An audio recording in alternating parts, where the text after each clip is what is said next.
te toza na siège ya UDPS tokuti maman Fandi azana kanda mais toza na posa te ba pourquoi maman Siliki biso toza ba maman ya Ligue des femmes de l'UDPS tango na congrès to votaki Félix tolobaki ke azala candidat na biso ye mutu ako sauver peuple congolais biloko yake ko sala lelo yo kuna na Genève wana engagé ye moko biso na UDPS toyebi ke yende candidat na biso akolongola biso na bowumbu akopesa bana na biso misala akobongisa banzela biso tozozela ye tokozonga na ndaku te tozolala tozela ye ti mukolo oya aya koyebisa biso biloko wana signé wana engagé nani engagé kaka ye moko etali biso te. Mais maman bozo comprendre que choix eza batunde basali choix kuna eza problème na ye choix ekotala batunini parce que tozoyoka biso pe toyoka ndambo ya français toyoki ke bamindele bayebisaki bango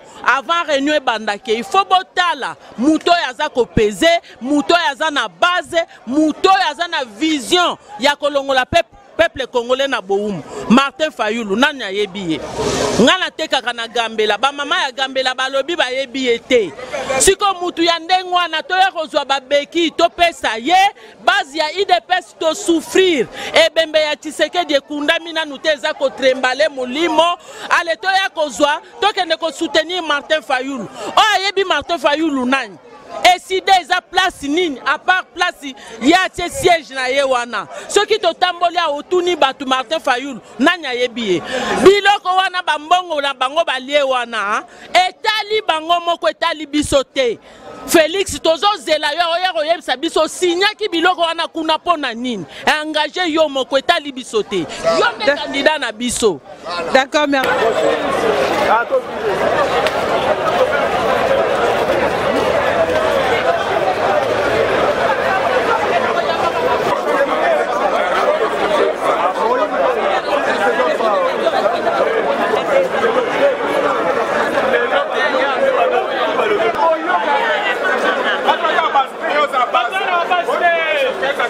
Tozo continuer kaka bomoni ba interview za nangwe belé mais mutna mutalo balandenge na ye papa tongi to ba impression na yo par rapport ya makamboleka lobi na Genève nde ba ponaki Martin Fayulu ole ya Félix Tshisekedi. Bon o eleki na Genève kuna to yebi ke pona ngai na bi ke président nga asinaki sous réserve parce que président ngai avasa likambu kwa atuna na base loko la tuna ki base ta sala ki on po bande ko ba benga ka président ya rassemblement asa assemblée nda sala ki yango mais na pression ya biso base to se décider to pe ngai pona ngai na zo lobela pona base en général na pesi 30 minutes à retirer signature na ye aya a to salele po baga na ye en tant que candidat unique ya peuple congolais.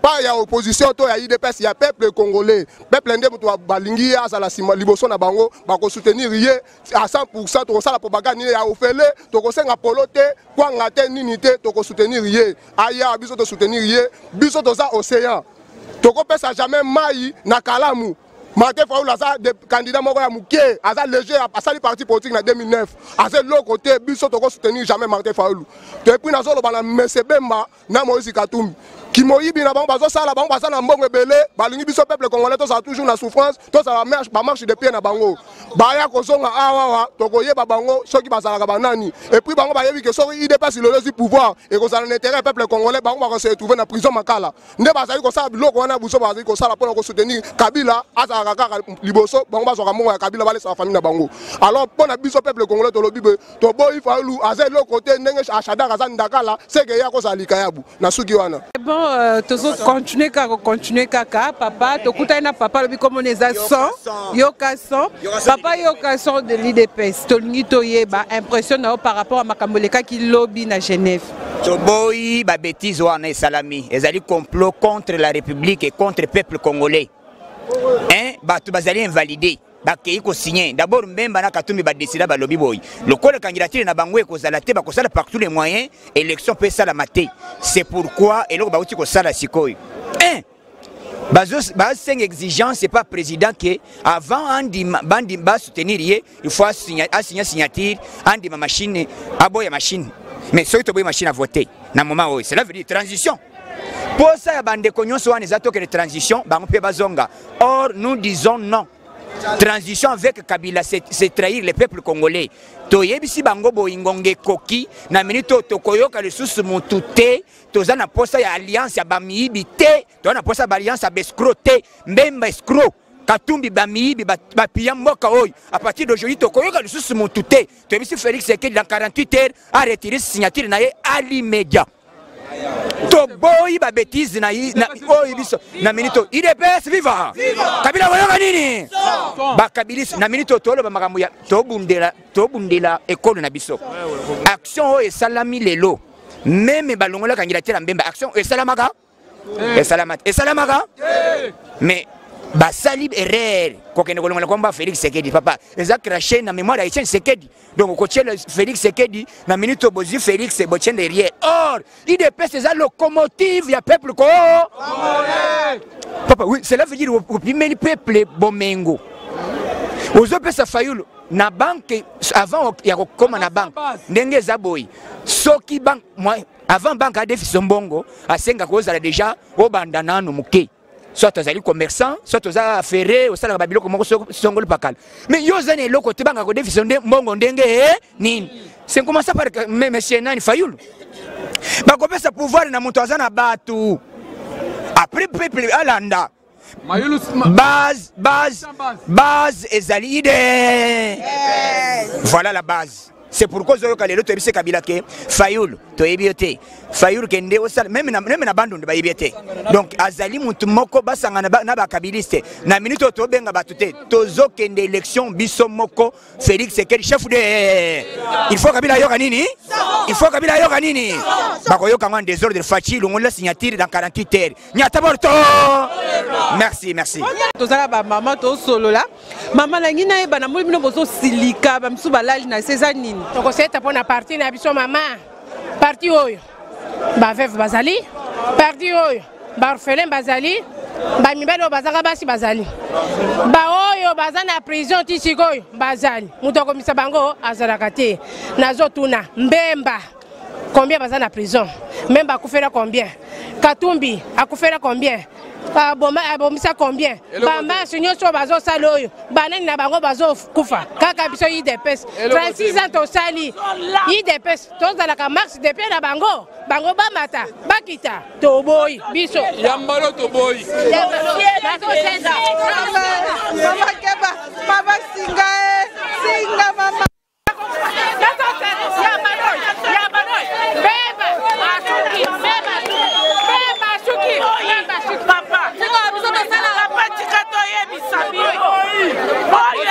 temple de résistance oyo place tozali oyo makila bato ekweya bana batikala ba orphelin basi batikala ba veuve ezali lelo toya kozwa topesa bokonzi na Fayulu ekosala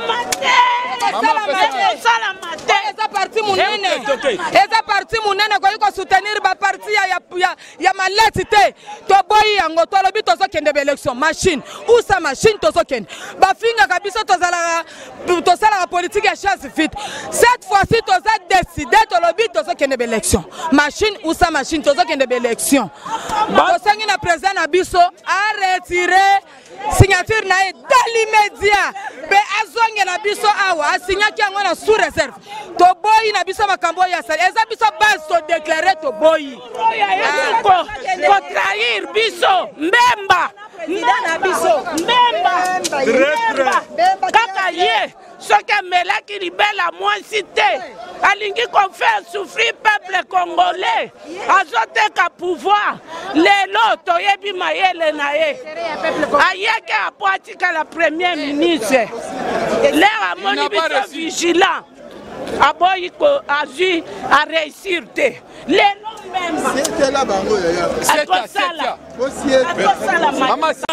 todeside ndenge todesidaka liwa ya papa na biso Etienne ntango toboyaka mpo na cimetière bakunde na Gombe ezalaka biso bato ya parlement debout ACP ngai bomba nde na desidaka na kati wana image ekendaka mpe toboya oyo mpe tour oyo toboyi mpo na président na biso a retiré signature ne topesa da 48 heures a retiré mpe azonga awa tobeta campagne na ye tokopesa ba $1 $1 na biso et toza prêt ya kopesa yango tozopesa pe tokopesa lobby manifestation ya jeunesse eza bakotia pe $1 tokopesa yango na Gombe. Donc toboyi ba décision oyo toza nango ba je oyo bazosala toza ba ponte tobundaka mpona pouvoir bango bazwaka yango biso totikala kaka mpona ba chaise vie bamba Maman pesa miko. Papa nangi nayeba pourquoi bozo boya ndenge bapesi Martin Fayulu charge wana. Merci madame. Martin Fayulu à quelle base? De PS viva. Martin Fayulu n'a pas la base madame. Celui qui a la base c'est Félix Antoine Tshisekedi. Au moment où on a un complot contre le peuple congolais et contre l'UDPS. Nous rejetons en bloc la signature de Genève. Mais sur le président Félix, avec beaucoup de respect, nous demandons au président Félix, notre président, de retirer sans délai, dans 24 heures, de retirer cette signature. C'est un complot contre le peuple congolais. Martin Fayulu n'a pas la base. Combien il dépasse s'abonner 38 ans, 40 ans, madame. Combien de fait dans parti vraiment?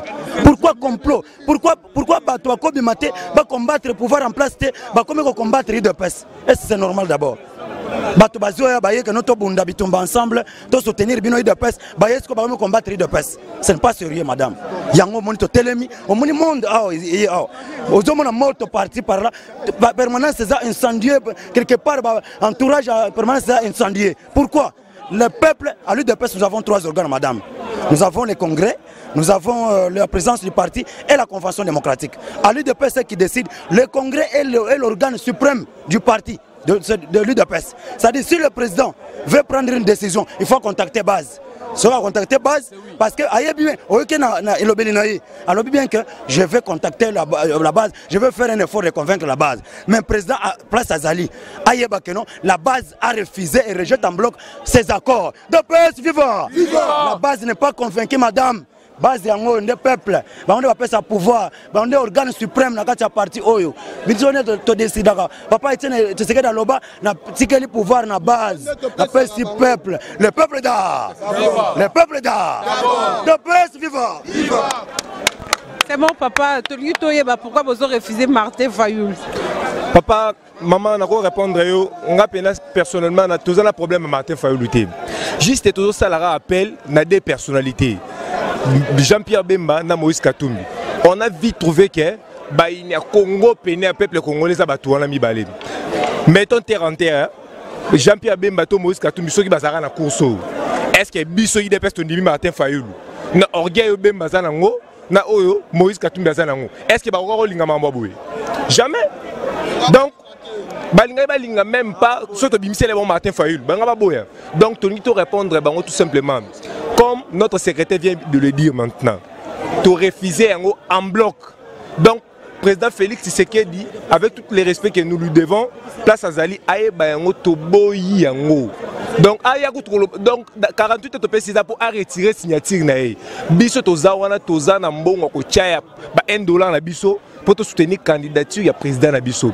Donc, on n'est pas là pour soutenir Moutuloko la ni Martin Fayulu. Si c'était Kamere, ça allait être mieux. Pour Kamere a une base. Il était 3e de l'élection au les camps. Mais ce qui est Martin Fayulu, on a quand même pas comme 3 députés dans la partie. Aboto PCB là Congo Mounenebou. Pour ça, Bonjour papa. Et bonjour madame. C'est bon papa, tu es au couteau à osa parmi bateau batondi tondi wa bazo silika ba maman bazo sieta ba kandeleki mais tu es impressionnant par rapport à Makamboleka le na Genève. Bon, Makamboleka le na Genève m'a vraiment impressionné parce que na ebi ki za makamoro o etali biso IDPS. IDPS biso tozara déjà na candidat na biso na président de la République. C'est monsieur Félix Tshisekedi. Il y a un candidat na biso qui investit lors de notre congrès.